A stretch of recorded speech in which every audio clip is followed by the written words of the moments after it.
Samuel, Samuel, Reis, Reis e Crônicas, Crônicas, Esdras, Neemias, Ester, Jó, Salmos, Provérbios, Eclesiastes, Cantares, Isaías, Jeremias e Lamentações. Olá, olá! Estamos começando um novo ano, o ano de 2024. Que esse ano possa ser um ano de bênçãos em nossas vidas, mas acima de tudo um ano de muito crescimento, não é? E nós vamos então começar com o livro de Salmos.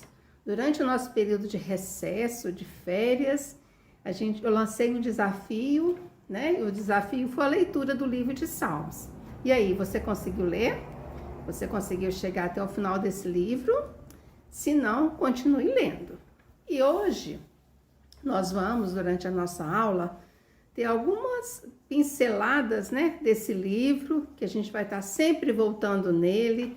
Eu sempre utilizo nos nossos momentos musicais, alguns salmos, né, alguns salmos tão conhecidos, alguns salmos tão lindos, e é sempre bom, né, que a gente está voltando, recordando desse livro que fala tanto ao nosso coração, né? E agora, nesse momento, nós vamos então ter um resumo do livro de Salmos. Vamos lá?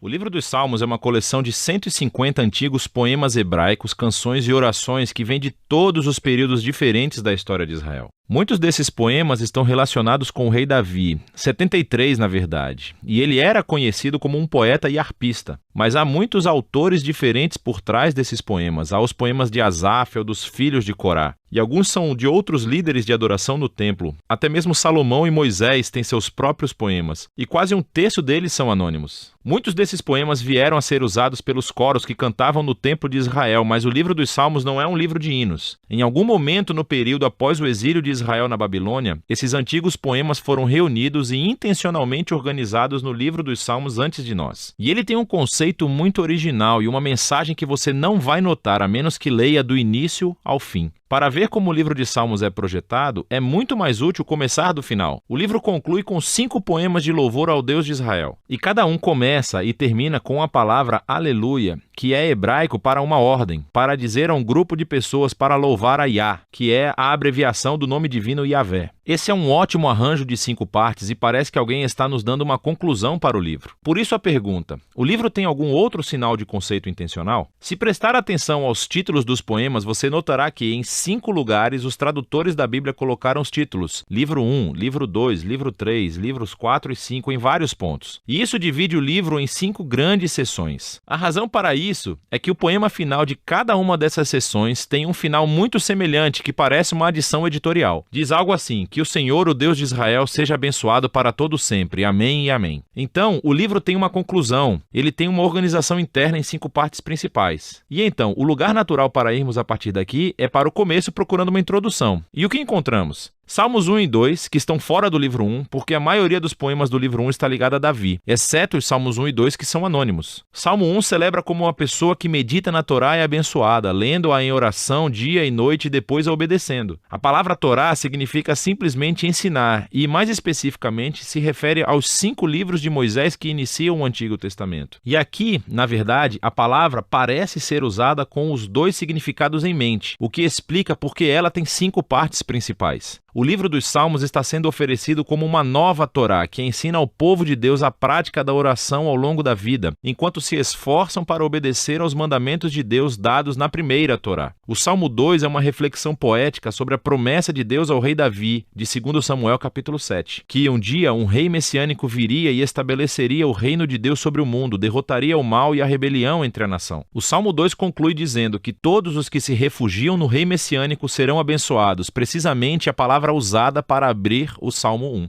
E assim, juntos, esses 2 poemas nos dizem que o livro dos Salmos foi criado para ser o livro de orações do povo de Deus. Enquanto eles se esforçam para ser fiéis aos mandamentos da Torá, têm esperança e aguardam a chegada do futuro rei messiânico. Agora, com esses 2 temas introduzidos, podemos começar a ver como os livros menores também foram projetados em torno dessas 2 ideias. Assim, por exemplo, o livro 1 tem no centro uma coleção de poemas, Salmos 15 a 24, que começa e termina com uma chamada à fidelidade fidelidade da aliança. Então, Salmos 16 a 18, encontramos uma descrição de Davi como um modelo desse tipo de fidelidade. Então, ele clama a Deus para libertá-lo e Deus o eleva como rei. No conjunto correspondente de poemas, Salmos de 20 a 23, o Davi do passado tornou-se uma imagem do rei messiânico do futuro, que também clamará a Deus. E ele será dado e, em seguida, receberá um reino sobre as nações. Então, bem no centro dessa coleção está o poema, o Salmo 19, dedicado a louvar a Deus pela Torá. Então, aqui vamos nós, os dois temas dos Salmos 1 e 2 estão unidos firmemente aqui. O livro 2 abre com dois poemas que estão unidos em sua esperança de um futuro retorno ao templo em Sião. E esta é uma imagem intimamente associada à esperança do reino messiânico. Então, o livro 2 termina com um poema que descreve o futuro reinado do rei messiânico sobre toda a nação. Esse poema é realmente surpreendente, porque ecoa todas as outras passagens dos profetas sobre o reino messiânico. E conclui dizendo que o reinado deste rei trará o cumprimento da antiga promessa de Deus a Abraão, de trazer a bênção de Deus para todas as nações. O livro 3 também conclui com um poema refletindo na promessa de Deus a Davi, mas dessa vez à luz do exílio de Israel. Então o poeta se lembra de como Deus disse que nunca abandonaria a linhagem de Davi. Mas agora ele está olhando para a rebelião de Israel e o seu resultado, e destruição, e exílio, e a queda da linhagem de Davi. E assim o poeta termina pedindo a Deus que nunca esqueça a sua promessa a Davi. O livro 4 foi concebido para responder a essa crise do exílio. Assim, o poema de abertura nos leva de volta às raízes de Israel com a oração de Moisés. E ele faz o que fez no Monte Sinai após o incidente do bezerro de ouro, que é invocar a Deus para mostrar misericórdia. O centro do livro 4 é dominado por um grupo de poemas que anunciam que o Senhor, o Deus de Israel, reina como o verdadeiro rei do mundo. E que toda a criação, árvores, montanhas, rios, todos são convocados para celebrar esse dia futuro, quando Deus trará a sua justiça e reino sobre todo o mundo. O livro 5 abre com uma série de poemas que afirmam que Deus ouve os gritos de seu povo e um dia enviará o futuro rei para derrotar o mal e trazer o reino de Deus. Esse livro também contém duas coleções maiores, uma chamada de Halel e outra chamada de Cânticos de Peregrinação. Cada uma dessas coleções conclui com um poema sobre o futuro reino messiânico. E essas duas coleções juntas sustentam a esperança de um futuro ato de Deus semelhante ao Êxodo para redimir o seu povo. E então, entre eles está o Salmo 119, o poema mais longo do livro. É um poema de alfabeto, onde cada linha começa com uma nova letra do alfabeto hebraico e explora a maravilha e o dom da Torá como a palavra de Deus para o seu povo. Então, aqui vamos nós. Os temas dos Salmos 1 e 2, Torá e Messias, combinam todos juntos aqui no livro 5, o que nos leva de volta a essa conclusão de 5 poemas. No poema do centro, Salmo 148, toda a criação é convocada para louvar o Deus de Israel, porque, como está escrito, ele levantou um chifre para o seu povo.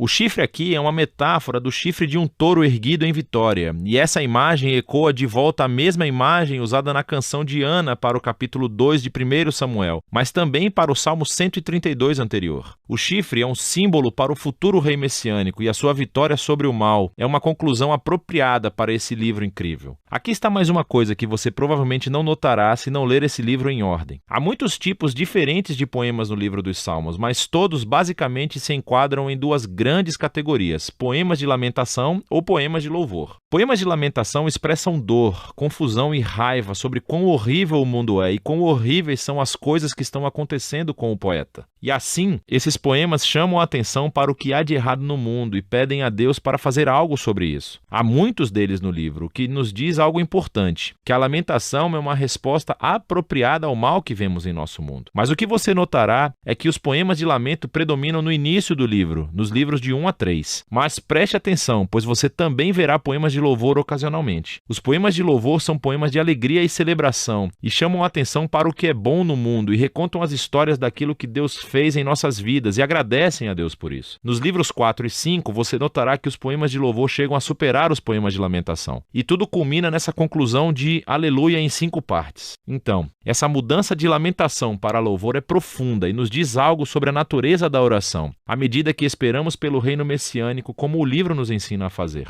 Isso criará tensão ao analisarmos o estado trágico do nosso mundo e das nossas vidas. E assim, os salmos nos ensinam a não ignorar a dor de nossas vidas, mas, ao mesmo tempo, a fé bíblica é voltada para o futuro, olhando para as promessas do futuro reino messiânico de Deus. E assim, a Torá e o Messias, lamentação e louvor, fé e esperança, é disso que se trata o livro dos Salmos. Bem, e após esse resumo do livro de Salmos, eu sempre recorro a essas formas, né, didáticas de apresentar as aulas para vocês, para ficar uma coisa mais dinâmica. Nós vamos então para o nosso período musical, e eu escolhi, né, e aqui vou homenagear as crianças do departamento infantil da minha igreja. Essas crianças tão queridas, né? São crianças que nós trazemos sempre em nossas orações.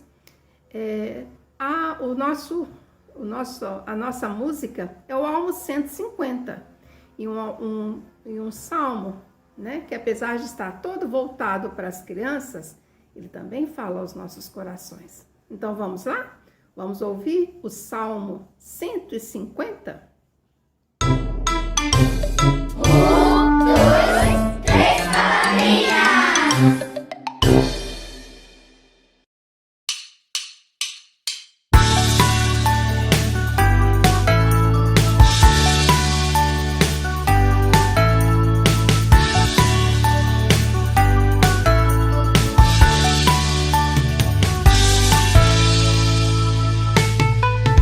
Louva-o com cimbalos sonoros, louva-o com cimbalos retumbantes. Todo ser que respira, louve ao Senhor, aleluia.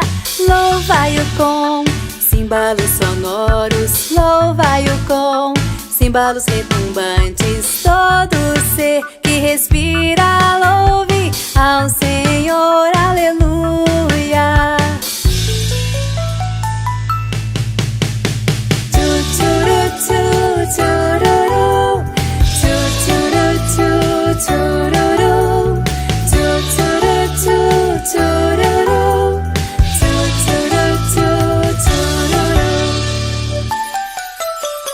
Louva-o com cimbalos sonoros, louva-o com cimbalos retumbantes. Todo ser que respira, louve ao Senhor, aleluia. Louva-o com cimbalos sonoros, louva-o com cimbalos retumbantes. Todo ser que respira, louve ao Senhor, aleluia. Todo ser que respira, louve ao Senhor, aleluia. Todo ser que respira, louve ao Senhor, aleluia.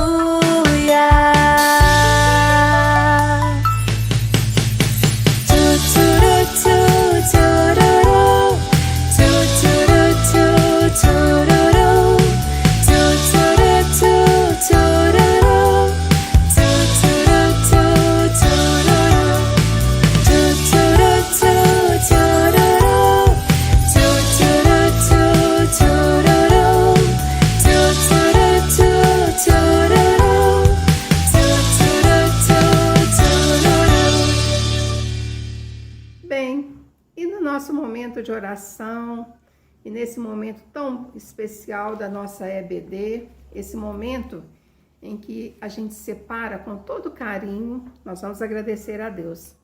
Vamos agradecer a Deus pelo mês de janeiro, um mês de descanso, um mês que a gente teve aí de intervalo, de pausas, de uma pausa, né? A gente precisa de pausa, o nosso corpo precisa de pausa.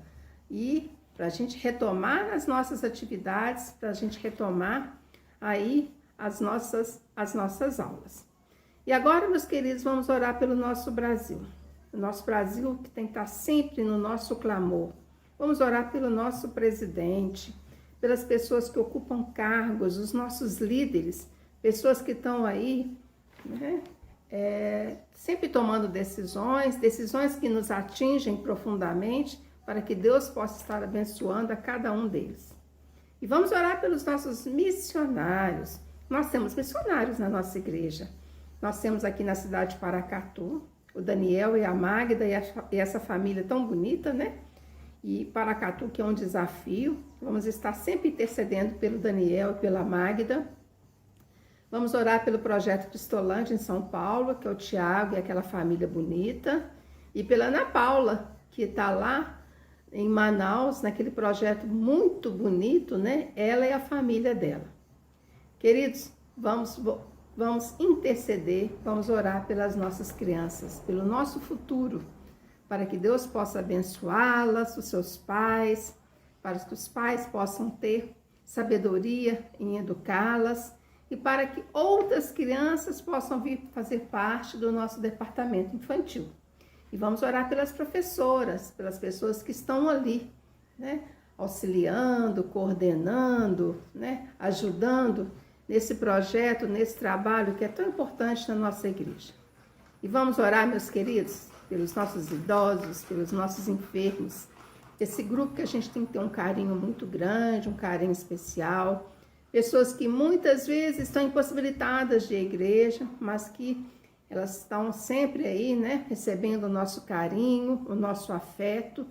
E vamos orar, meus queridos, pelas pessoas que cuidam, os cuidadores, médicos, enfermeiros, familiares, que estão ali em nesse processo, né, de cuidado, de carinho. Eu falo que esse ministério do cuidar é um ministério muito importante nas nossas vidas. Vamos orar pela nossa igreja, Igreja Batista das Alterosas. Nós estamos aqui no bairro Padre Eustáquio, na rua Itororó, 429. Nós temos aqui um grande desafio. Vamos orar pelos nossos vizinhos, pelas pessoas que estão aqui bem próximas a gente, para que elas possam ser alcançadas, para que o Evangelho possa estar chegando de uma forma muito especial a cada um dos nossos vizinhos. Vamos orar pelos nossos ministérios. Nós temos grandes desafios durante o ano, pelos nossos diáconos, esse grupo que está aí bem próximo ao nosso pastor e a liderança, né?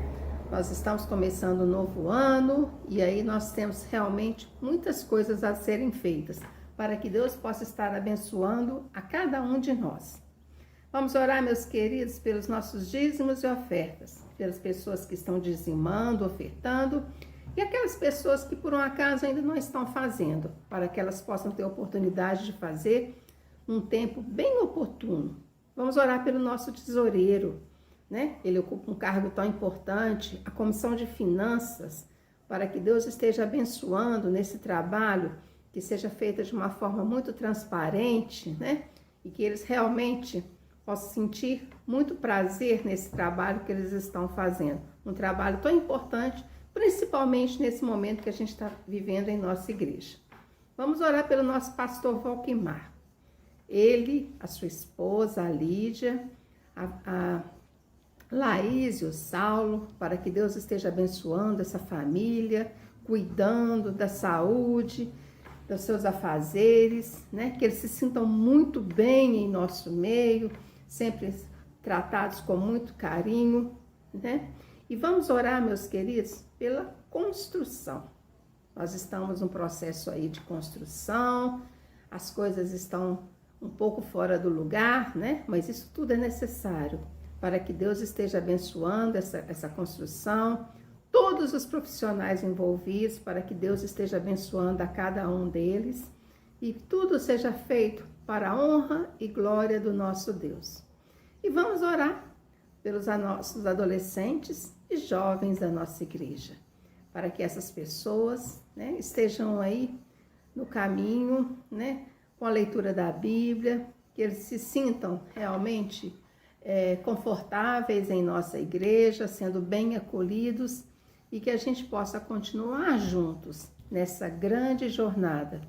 Meus queridos, tenhamos todos um bom ano, um ano de crescimento, um ano de grandes transformações em nossas vidas e principalmente um ano de crescimento da Escola Bíblica Dominical. Tenham todos uma boa semana e até breve. Se você ainda não está nas aulas presenciais, todo domingo às 9 horas, esperamos vocês lá, tá? Nós temos agora uma equipe de trabalho muito boa e nós estamos aí, fazendo tudo para a honra e glória do nosso Pai. Até breve. Levítico, Números, Deuteronômio, Josué, Juízes, Ruth, Samuel.